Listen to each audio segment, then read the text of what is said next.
On va repartir et quitter le monde du sport et snowboard pour repartir sur la technologie de densification, aborder sous un autre aspect avec une composante d'intelligence artificielle pour montrer que voilà, entre le bois et l'intelligence artificielle, il peut y avoir de grandes synergies. C'est ce que vous nous a expliqué Gaspard Clair, qui est passé également dans notre institution. Il a fait son bachelor, son master et même sa thèse en co-encadrement. Et puis, il est parti, il a décidé de choisir une autre voie. Il n'est pas resté dans l'équipe de Bienne, mais il est parti à l'EMPA. Il a rejoint une autre start-up, Swisswood Solutions. Comme je le disais, la concurrence a toujours du bon pour maintenir l'innovation. Et donc, je vais découvrir avec vous un petit peu ce que, on va dire, nos concurrents de l'EMPA développent dans ce domaine de la densification. Gaspard, la parole est à toi.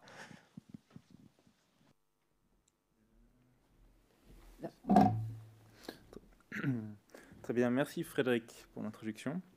En effet, j'ai quitté la BFH pour rejoindre Swisswood Solutions, qui est une start-up qui a été créée, une spin-off en fait, de l'ETH Zurich et de l'EMPA, avec l'idée qu'on va essayer de remplacer les bois exotiques avec des bois locaux. L'idée de base vient en fait de la lutherie. Je suis moi-même luthier et en tant que luthier, on est confronté à l'utilisation de l'ébène. C'est-à-dire qu'on a ce bois qui a des propriétés incroyables, sa couleur, sa densité, sa dureté, mais on en trouve de moins en moins et la qualité qu'on trouve est toujours moins bonne.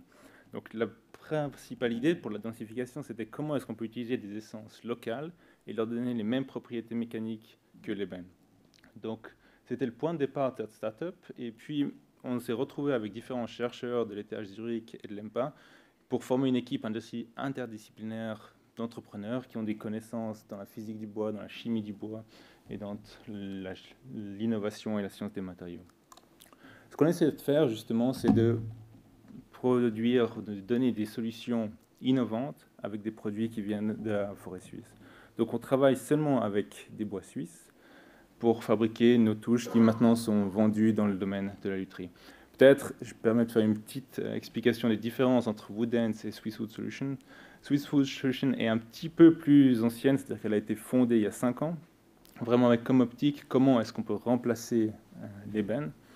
Et aussi, une des grandes différences, c'est la technologie qu'on a. Comme vous avez vu précédemment dans la présentation de Patricia, ils ont un système fermé qui permet de contrôler peut-être plus de paramètres, mais qui limite fortement la taille. Tandis que, comme vous voyez ici sur notre présentation, on a un système ouvert avec une presse beaucoup plus grande qui nous permet de densifier à la fois 1 mètre carré.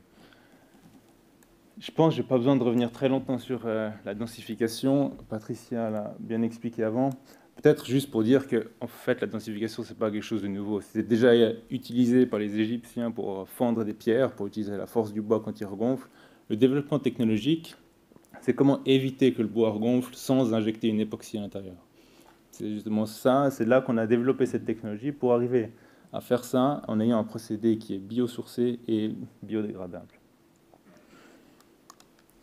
Comme vous pouvez voir ici, cette pièce-là, je pense que beaucoup vous diront c'est un résineux. J'ai quelques échantillons en haut, vous pourrez voir que vous serez sûrement un petit peu surpris par la dureté et la densité de ce matériau.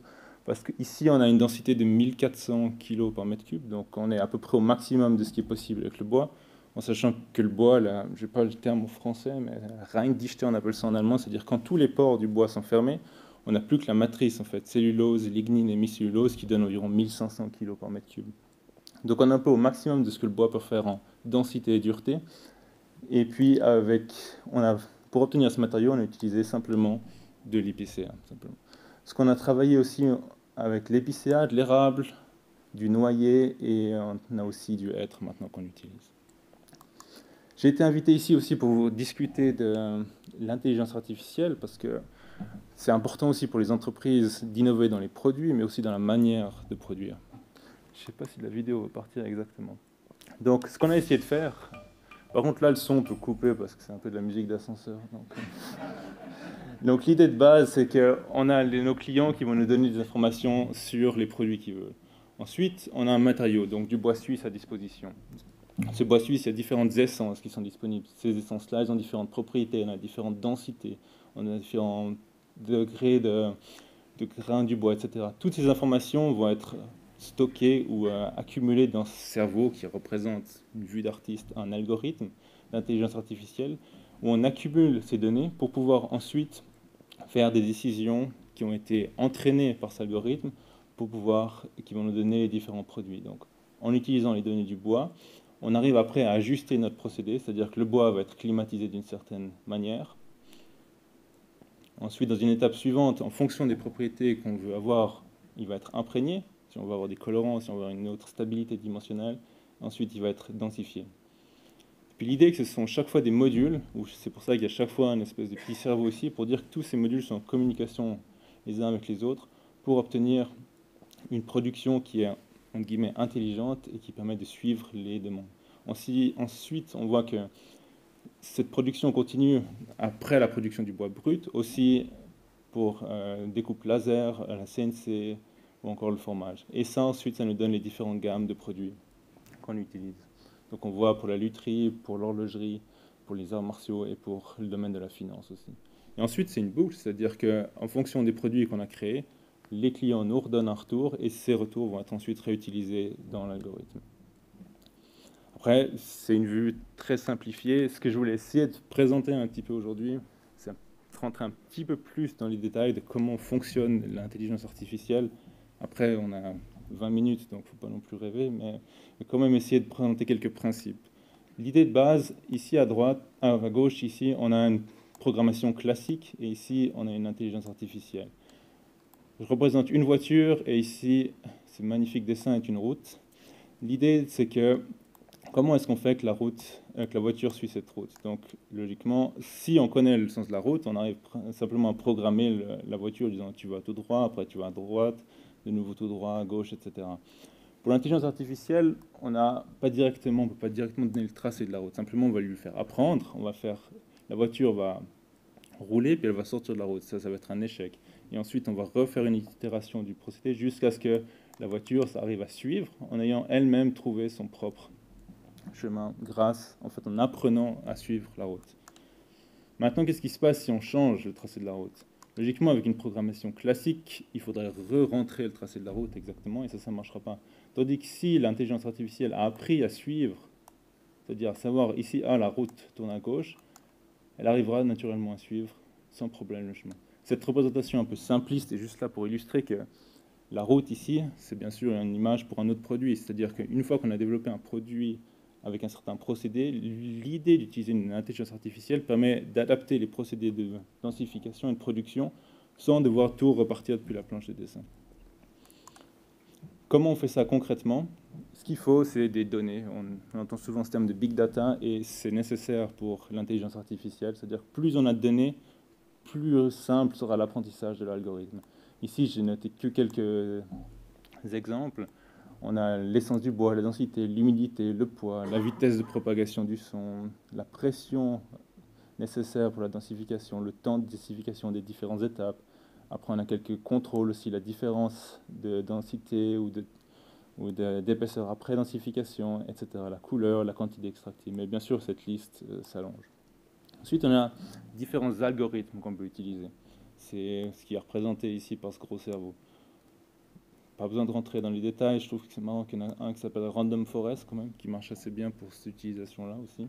Et puis après, il y a ce qu'on entend souvent dans les médias, les réseaux neuronaux, qui peuvent aussi être utilisés pour faire ça. Et ensuite, on a besoin d'un critère.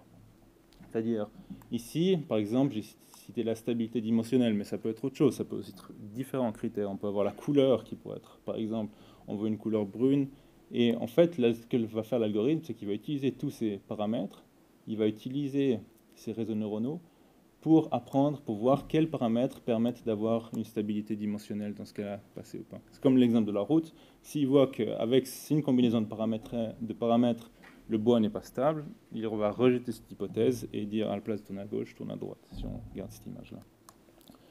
Maintenant, j'ai quelques exemples d'à quoi ça nous sert concrètement. Ici, j'ai fait un extrait des calculs qu'on a fait où on voit en fait différents paramètres ici et les critériums. ce qui représente en fait l'importance relative de chaque critère sur le résultat final. Par exemple, ici, le Rückkühlung, qui est en allemand le gonflement du bois. C'est-à-dire que ce que ça permet de voir déjà, c'est quels sont les paramètres les plus importants. C'est-à-dire qu'avec ça, on va pouvoir, c'est une espèce d'échelle d'importance ici qui va nous dire, OK, par exemple, ce paramètre-là a beaucoup plus d'influence que les autres. Ensuite, on va se rendre compte que moins de paramètres sont requis pour avoir le même résultat et qu'aussi on peut réduire les temps nécessaires pour faire notre test de contrôle qualité. Si on vient ici, on a ensuite, j'ai résumé quelques mots-clés en fait à quoi peut nous servir l'intelligence artificielle. Donc comme j'expliquais, une meilleure compréhension des interactions, des paramètres de production sur la qualité finale du produit. C'est-à-dire qu'on peut se rendre compte tout d'un coup qu'il y a des corrélations entre différents paramètres auxquels on n'aurait pas pensé au départ. Par exemple, là j'ai noté un exemple que l'angle du bois influence le degré de densification. Si le bois est coupé de manière radiale ou tangentielle, ça va avoir une influence sur le degré de densification qu'on peut obtenir. Et c'est d'autres choses, peut-être qu'on y pense, mais peut-être qu'on n'y pense pas. Et puis tout d'un coup, l'algorithme, lui, de manière systématique, va analyser chacune de ces corrélations et puis après nous donner, avec ces échelles de critères que j'ai montrées avant, tout d'un coup que, OK, ici on a une corrélation de deux paramètres qui peut être utilisable dans le futur. Ensuite aussi, on a la possibilité d'améliorer les processus de contrôle de qualité. Tout d'un coup, on se rend compte que certains tests ne sont pas nécessaires ou alors qu'on peut les écourter parce qu'ils donnent en fin de compte les mêmes résultats de manière plus rapide. Mais surtout, c'est pourquoi on a développé ce procédé, c'est qu'on peut adapter des processus de production à des nouveaux produits sans repartir de la planche de dessin depuis le départ. On peut aussi essayer de simuler des nouveaux produits une fois que l'algorithme est assez robuste pour faire ce genre de choses. Donc ça, c'est ce qui nous a intéressés dans ce développement. Après, on est encore au balbutiement parce que c'est un procédé, c'est comme un enfant en fait. Au début, ça prend à marcher, puis au bout d'un moment, ça court. Mais là, pourtant, il est encore en train de marcher pour nous. Mais ça va venir. Ensuite, j'aimerais vous présenter quelques produits qu'on a développés et qu'on utilise justement avec ce type d'algorithme. Donc, comme j'ai expliqué, le premier produit de base de notre entreprise, c'est le bois pour la lutherie. Donc, pour ceux qui ne savent pas, ça c'est une vue, vraiment peut-être j'aurais dû prendre une vue d'ensemble, mais ça c'est un violon en fait. On voit ici, il y a le chevalet, il y a les cordes, et ça c'est la touche. Normalement cette partie-là est en ébène, donc un bois noir qui vient justement, comme disait Patricia, des forêts tropicales. Et on en trouve de moins en moins et la qualité de ce bois-là est toujours moins bonne. Donc il faut trouver des alternatives. Et dans la lutherie, pour l'instant, il n'y a pas vraiment d'alternatives. Il y a des produits qui existent, mais c'est généralement un bois qui a été teinté et imprégné avec une époxy. Donc ça ressemble plus à un plastique que vraiment à du bois. Et notre idée était peut-être un petit peu radicale, c'est comment on utilise du bois suisse sans utiliser de résine pour le stabiliser, pour obtenir un bois qui soit stable, assez stable dimensionnellement pour pouvoir être utilisé sur des violons. Donc on voit ici, ça c'est une touche qui est faite en érable. On a utilisé de l'épicéa aussi. Et maintenant noyer qui donne un bois très noir, quasiment la même couleur que l'ébène, avec la même densité et la même dureté. Donc ça c'était vraiment notre premier produit qu'on a développé et qui est maintenant en vente. Parce que la densification, il y en a, je ne sais pas, peut-être tous les 10 ans, il y a une université qui fait un projet là-dessus. C'est une des premières fois qu'on peut vraiment en vendre en fait. Ce bois-là, il est disponible dans le commerce et on peut l'acheter sur notre site web. Donc c'est aussi la première fois qu'on arrive à une échelle d'achat pour avoir du bois densifié. On a aussi, vu qu'on est dans le musée olympique, j'ai essayé de présenter quelques articles de sport. Ici, c'est une espèce de sabre pour les arts martiaux japonais. Ils étaient intéressés par notre matériau parce qu'il a une grande densité et dureté qui imite le métal. Pour des raisons évidentes de sûreté, ils ne peuvent pas commencer à combattre avec des sabres aiguisés pour éviter de se couper un membre. Donc ils étaient très intéressés à utiliser notre bois pour justement simuler le poids de l'acier et quand même pouvoir s'entraîner dans des conditions réelles d'entraînement. Ensuite, ce qu'on s'est rendu compte aussi, c'est qu'on peut utiliser le processus d'identification sur du bois massif. Mais une fois, on a eu l'idée de faire ça sur du plaquage. Puis là, il y a un nombre d'utilisations qui s'est ouverte à nous qui était très intéressant. Ici, dans le domaine du sport, je présente, c'est des protections pour le foot, par exemple, pour des jambières, etc. Mais il faut comprendre qu'une fois qu'on densifie un plaquage, on a une couche de bois qui est environ 0,3 mm, qui a un module d'élasticité de 30-40 gigapascal. Donc on arrive à des domaines qui sont presque de la fibre, de verre, pas encore tout à fait du carbone, avec un bois qui est 100% naturel, suisse, et bio-basé et biodégradable aussi. Avec cette idée, on a essayé de faire notre dernier produit, qui est en fait de remplacer le plastique pour les cartes de crédit. pour les cartes bancaires, pour les cartes de visite, etc. Donc là, on est en train de développer ça maintenant. Ici, ce que vous voyez, c'est une carte qui est en érable.